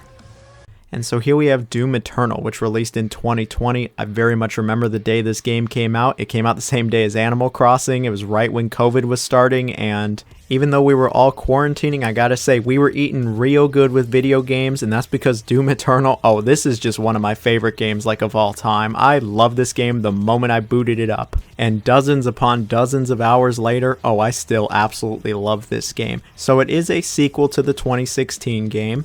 It sees the Doomslayer trying to end Hell's consumption of Earth. Yes, it is literally hell on Earth like Doom 2. And the Doomslayer really just has to save everybody. The story is a bit more prevalent than Doom 2016, but it's actually pretty good. But I'll also say it doesn't really ever get in the way of the gameplay. You can kind of just ignore it all if you want to, but there's a ton of story and characters and world and lore if you want to learn more about Doom and everything Doom related, and I think it's really cool stuff. It's cool how much effort was really put into the lore and the world, and this game just has a ton of funny moments to it where the Slayer just shows everyone that, yeah, they are the shit. I like the story, I like where everything goes, and I think it's pretty cool how you can learn a bunch about the Doom world. When it comes to the gameplay, yeah, they took Doom 2016 and really just put it on crack. This game is way faster than Doom 2016. And I think the best way to describe it is that it's just fucking nuts. Like, it's one of the fastest video games I've ever played. Everything moves at a blistering speed in this game. Your character moves hella fast. You can do this little shift, which you can even do in the air. The enemies move fast. Your projectiles are fast. The glory kills are even faster than ever. This game just has this crazy fast tempo to it, and it really never lets up. It only gets faster and faster the more you play this game. So if you're someone with pretty slow reflexes, or you're like me who has the reflexes of like a 43-year-old meth head, this game will really whip you into shape. It's also quite a bit more challenging than the 2016 game, mostly due to the speed. If you're standing still, you might as well just be fucking dead. But anyway, the moment-to-moment gameplay is a blisteringly fast first-person shooter where you basically just annihilate everything that moves. Like, all of the weapons returned from the prior game. You even get a few new weapons, and you can just absolutely slaughter everything with these. All of the weapons are great. And even some of the returning weapons are a bit different. Like, the shotgun has a grappling hook attached to it, and I'm sorry, this will just never not get old. Like, I don't know who thought of this, but this was just an amazing idea, and it's so much fun to use. You also get like this flamethrower known as the flame belch that you can shoot out at times. There's grenades and bombs. And of course, a bunch of glory kills and executions. There's tons of new executions here, and they're just as satisfying as the prior game. Speaking of what you'll actually be executing, there is way more demons than the prior game. There's actually almost twice as many enemies out here. They all have different tactics, and some of them can absolutely rock your shit. When it comes to this game's weapon and enemy roster, it is so good. It's like this sandbox where you have all these weapons and options to kill just so many different enemies, and it really makes almost every encounter feel fresh, varied, and different from the last. Even when you're replaying the same encounter over and over, it feels different like every single time. There's just so many different ways to go about maiming everything that it never gets old. It's immensely satisfying when it comes to the combat. The combat loop might be the best of any modern first-person shooter. It is unbelievably good. There's all this new movement tech as well, where you can do the dashes to help add to the speed and get out of tight situations. There's wall climbing. You can even swing from these bars. Like, you could just fly all over the damn place. It gets so frantic and crazy, and again, it's just so much fun. When you're not in combat, there's actually a bit of exploration and a good amount of platforming. Thanks to the new movement tech, there's actually a decent amount of platforming that is here. And while some people don't like it, I actually quite do. I think it adds to the variety, it breaks things up nicely, and I never found it all that obnoxious or intrusive, and it never goes on that long. It's maybe a few minutes at most, and then you're back to killing things and it's just as fun as ever. I don't mind the platforming. I know some people also don't like the speed and feel of the combat, thinking it's less like the older Dooms in 2016 and more like this just cracked out first person shooter that goes nuts, but I just could not get enough of the combat loop in this game. Like, inject that shit into me all day, fam. I just wanted more and more of this combat. I find myself coming back to this game just to do more ripping and tearing and more of the combat. It's just so much fun. I can only say it so many times, but like, it's just so much fun. And then of course there's a little bit of exploration. There are some secrets to find, but you'll find yourself wanting to replay these levels a bunch. The level design is pretty good. The game's got a good length to it. The pacing is very good. And I found myself thoroughly engaged the entire time. There wasn't a dull moment to this game. Even when you're in the Fortress of Doom, the new hub area where you can like upgrade your gear and look at some of the stuff you've collected and of course choose older missions. I actually think this is pretty cool and it's a good hub area. When it comes to the presentation, I mean, just look at it. It looks fantastic. It looks even better than the 2016 game.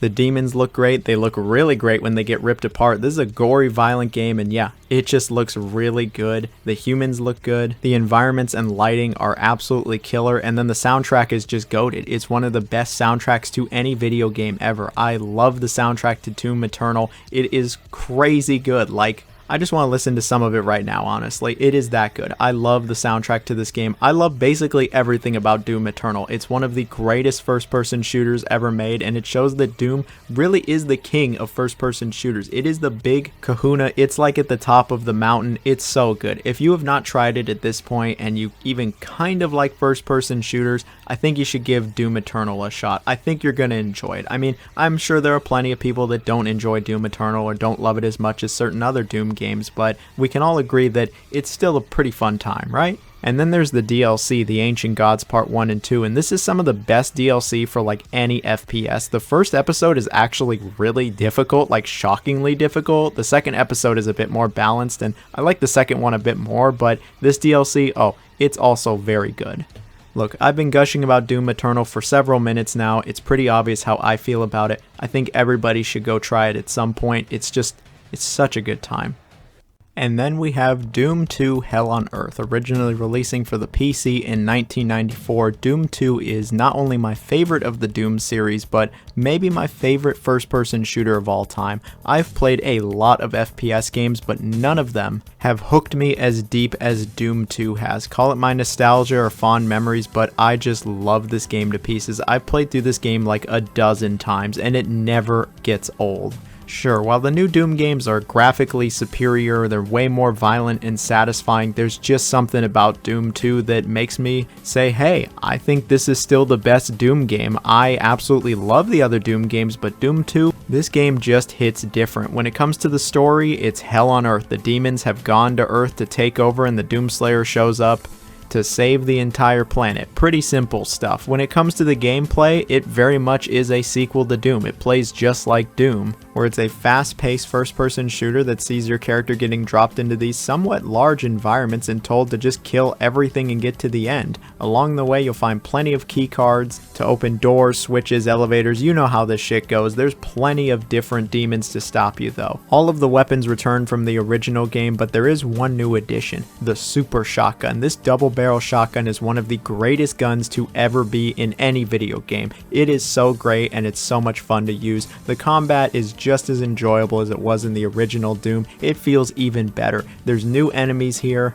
and sure, it's not as dynamic or varied as, say, Doom Eternal, but it's just so much fun still. Something else that makes Doom 2 as great as it is the levels. The levels are just such a massive improvement over the original Doom that it's crazy, at least in my opinion. I love the levels to Doom 2. These are like my favorite levels of any first-person shooter. They actually get way more intricate than the first game and have a lot more depth and complexity, but it doesn't go crazy like Final Doom. The game's actually very good at like funneling funneling you through certain paths. Some of these levels are also a bit non-linear. They're actually rather open, and I always thought this was the coolest thing when I played this as a teenager, and even nowadays, I actually still really do enjoy these levels. Man, thinking back to the first time I played this game, I beat it in almost one sitting. I just could not put it down. I was like, this game is so good, and I've played through it so many times since. And just like several other Doom games, it just doesn't ever get old. It is just such a fun time. The pacing is superb, the level design is great, the combat is excellent. Sure, when it comes to the graphics, you know, obviously it's not the most graphically impressive thing these days. It looks virtually identical to the original Doom, but it was good for the time. The soundtrack, the soundtrack is so good in this game, though. It might even be better than the first game. Sure, it's not as iconic. There's no E1M1, but I love the soundtrack to this game. All of the sound effects are great in general. The sound is just really solid. This game has a really great tone and atmosphere as well. It feels very different from the first game, especially because you are on Earth. It's not Mars or Hell. It's actually earthly places. There's like normal looking buildings, and I always just thought the tone, the setting, all of that was really great stuff. And then just like the original, this game has been re-released several times. It's on just about every platform imaginable, and there's been a bunch of expansions for it. There's also tons of mods and fan levels. People are making just about as much content for Doom 2 as they were for Doom 1. This game though has some pretty great expansions. The most recognizable one is probably Master levels for Doom 2, which is the version of Doom 2 I always play these days, where it's all the levels from Doom 2, but they actually throw some extras in there that are pretty challenging, and it's not Final Doom crazy, but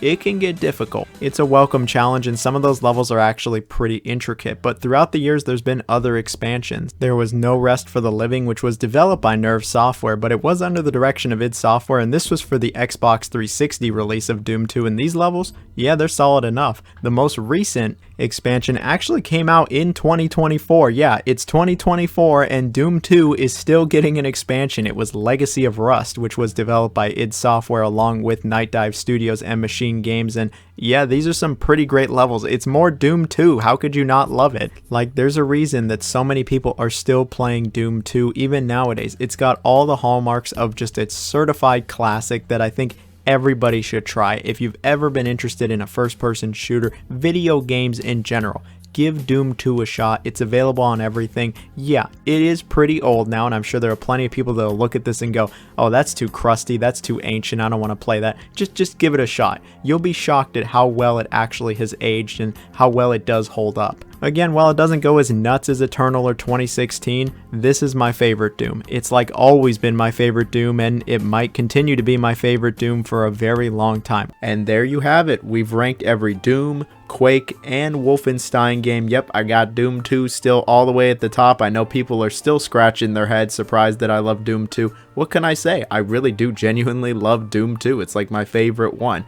Do I think it's absolutely the best one of all these games? Maybe, maybe not. Doesn't really matter. The list is over now. I'm gonna go play me some Doom 2, you know, my favorite one. And so if you made it to this part of the video, well, you're a real one. You can type that in the comments. A real one, you'll get a heart from me. A little thank you so much for watching. Hope you all have a wonderful day. I'm gonna have to rank every Bethesda game at this point. And so I'll see y'all then.